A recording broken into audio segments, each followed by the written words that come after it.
Dito na tayo guys, no? Sa kalagitnaan na tayo ng barracks. Yan, may nadadaanan tayong mga warehouse. Yan. Hindi natin alam kung nag-operate pa sila ngayon. Pero kasi dahil may bagyo pa rin, may bagyo, dahil sama-sama pa rin ang panahon, siguro yung iba hindi na nagbubukas.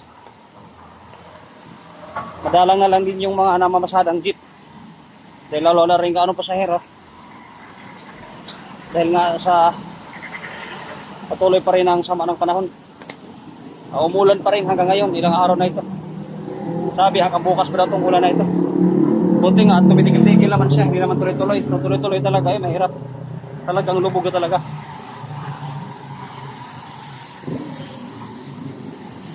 Kawaway lang ngayon yung mga mababang lugar.